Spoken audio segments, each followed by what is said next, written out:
Here's a brief clip of our good friend Mike Adams, who's featured in The Truth About Vaccines 2020, sharing the difference between vaccination and immunization. I have a feeling already this isn't going to go the way they expect. Let's roll the intro.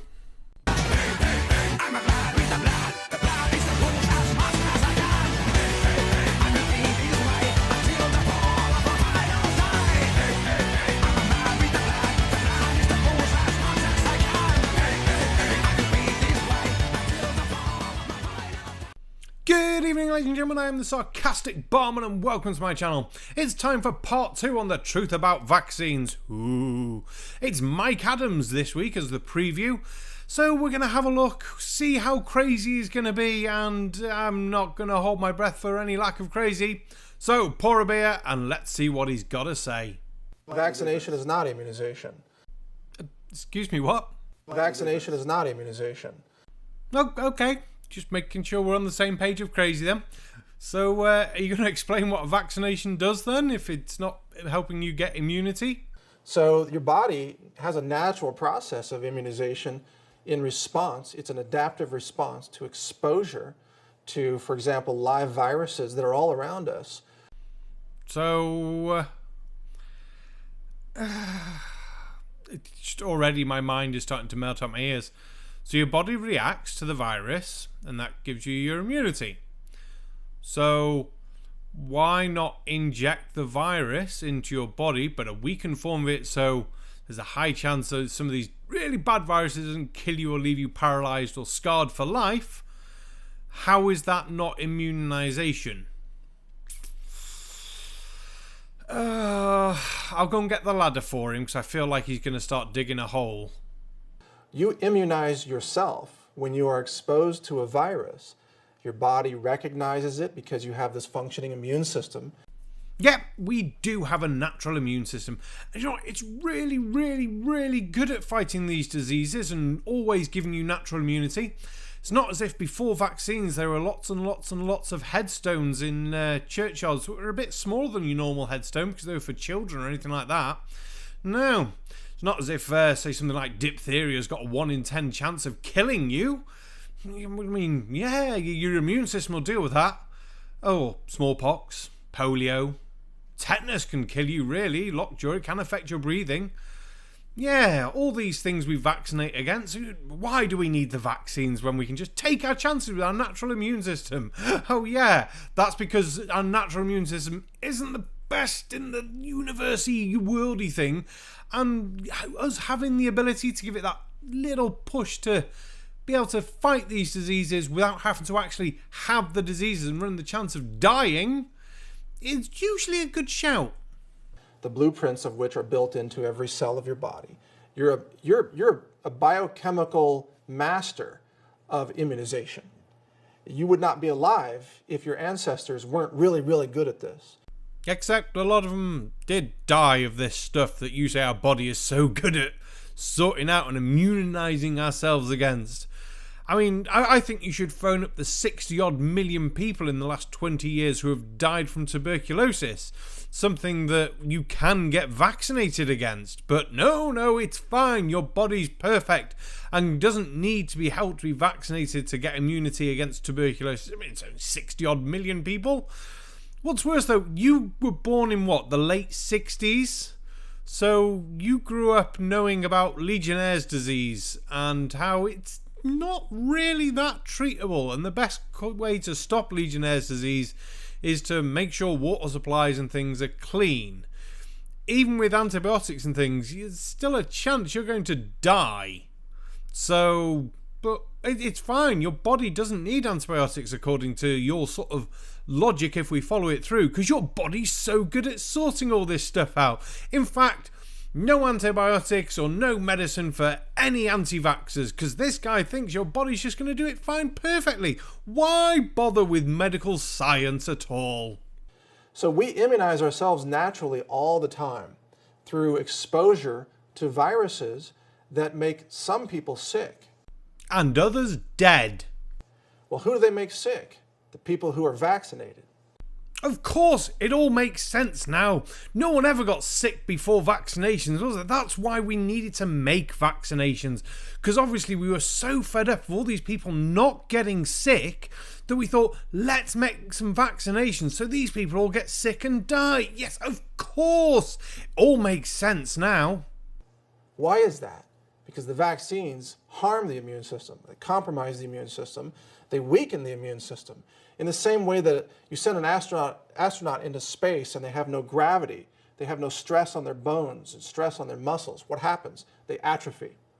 Now, this is Paul Alexander, who unfortunately was born in 1946. No idea if he had any vaccinations. He was born in Dallas 2 years before they sort of recommended that DTP should be given for things like smallpox and diphtheria, so we don't know. But unfortunately, 6 years later in 1952, he caught polio. He's now paralysed basically from the neck down for life, and he's now 72. Fair play to him. I don't know if I could have handled having to be in an iron lung for my entire goddamn life. But he didn't let this bring him down, and he's gone on to be a lawyer. And I want to read a line from an interview that was had with him. Later, clients visiting home waited a while before they ultimately asked, "What's that thing you're in? Is it a sauna?" "No," he would say. "It's an iron lung. I had polio as a kid." Then some would ask, "What's polio?" Yet we live in a world where many people won't know what polio is, won't know what smallpox is, diphtheria. They won't really understand the tetanus, anything like this, because we vaccinate against it. What is wrong with you, Mike?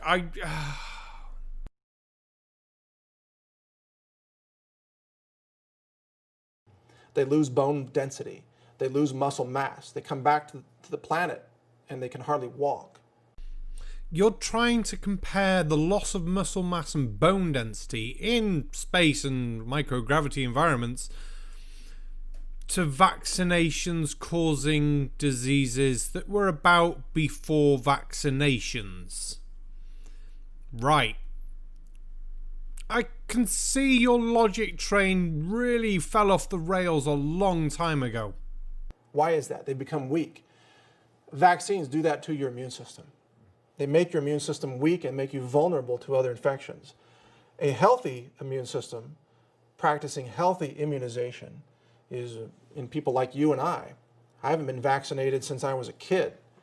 Hold the front door. So you were vaccinated as a child, and you're moaning that vaccines cause people to get sick. But strangely enough, the things you've been vaccinated against you probably haven't had, like smallpox and polio and tuberculosis. The actual hypocrisy and crap that's coming out your mouth is ridiculous. You better have, the next sentence you say better be absolute fucking gold, or I'm going to rip you a new fucking one. And I haven't been sick in over a decade. Why is that? I'll explain this fucking slowly. Because you got fucking vaccinated. Oh my fucking god. You're moaning about vaccines and moaning then, "Oh, I haven't been sick in like a decade. And vaccines make you sick. But you got vaccinated." "Yeah, but I haven't got sick." Oh, fuck my life. Seriously, fuck my life. Yeah.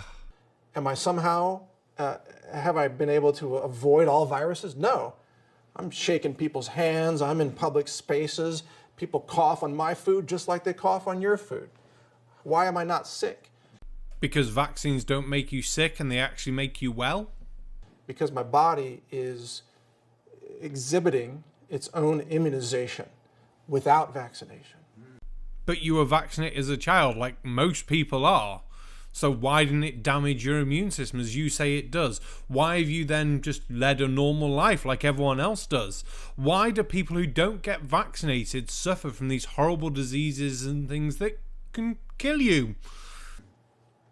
That's a great clarification, because I think a lot of times, as I did, we equate vaccination with immunization, and it's not the same thing. It's not. Even the antibodies that your body builds in response to vaccination are not as strong or effective as antibodies that come from live exposure, real-world exposure to a viral threat.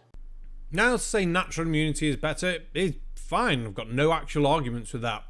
But say you wanted natural immunity from measles. That's a 1 in 500 chance that you're actually going to die, as opposed to a 1 in 1 million chance you're going to have an allergic reaction to the vaccination. And can we point out that, do I have to show the picture of the guy in the iron lung again, or other pictures of survivors of polio, or pictures of people who've had smallpox and have got smallpox scars over their faces? These are the things you go through to get your natural immunity. And these will range from those sort of things of paralysis, body parts not working properly, scars, and what's that other thing? Oh, it's on the tip of my tongue. Oh yeah, death. Yeah, I'd rather have the vaccine, thanks. So a child that's immunized through real exposure to a flu virus, in other words, natural immunity, has greater protection against other flus than a child who is injected with a flu vaccine. That child will be weakened and made vulnerable to other flus. Oh, Mike, we're really going to fall out, aren't we? Because you're a twat waffle. A complete and a twat waffle. Now, let's have a look at the CDC's page for flu. Now, some of the complications from flu for children under 5 can range from pneumonia, dehydration, worsening of long-term medical problems like heart disease or asthma, brain dysfunction such as encephalopathy. Yeah, you know I can't read words. It's going to be there about now. Sinus problems and ear infections, and in rare cases, flu complications can lead to death. Now he's obviously going to come out and say, well, yeah, but those people that are dying of the flu, they're the ones that have had a flu vaccine. They've been more susceptible to another flu. So we're going to read this paragraph. While relatively rare, some children die from flu each year. Since 2004-2005, flu-related deaths in children reported as CDC during regular flu seasons have ranged from 37 to 188 deaths. During the 2009 H1N1 pandemic, 358 pediatric flu-related deaths were reported to CDC from April 2009 to September 2010. It is noteworthy that among reported pediatric deaths, about 80% of those children were not fully vaccinated. So, Mike, in your worldview, so what is there, 80%, 358, are you responsible for their deaths? So what, 250, 260 kids? Are you the reason they're dead? Do you want to go and tell their mothers and fathers and things like that, yeah, you know when I said that getting your kids vaccinated against the flu, yeah, it'll lead them to get other flu, and they didn't get their kids vaccinated against the flu, and then they died? Is that your fault? Should we be holding trials and things for people like you? Does this count as manslaughter or murder? Or do we charge the parents for something that they shouldn't have really died from because they're too fucking stupid to realise that science is a thing and we understand how this shit fucking works? 260 kids that could have been prevented from dying because you want to make fucking money and don't understand fucking science. I hope you think about those children each night if you ever see this video when you go to sleep and picture their fucking faces. Because you are the reason why kids like that fucking die.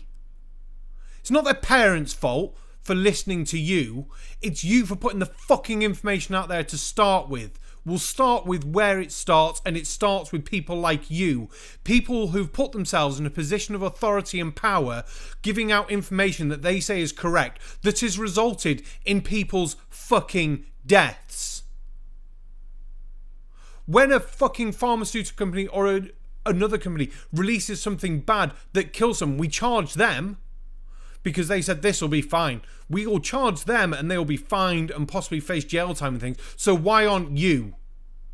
What makes you so goddamn special that you can put people's lives at risk and basically be responsible for fucking deaths because you should get away with it? No, you fucking shouldn't.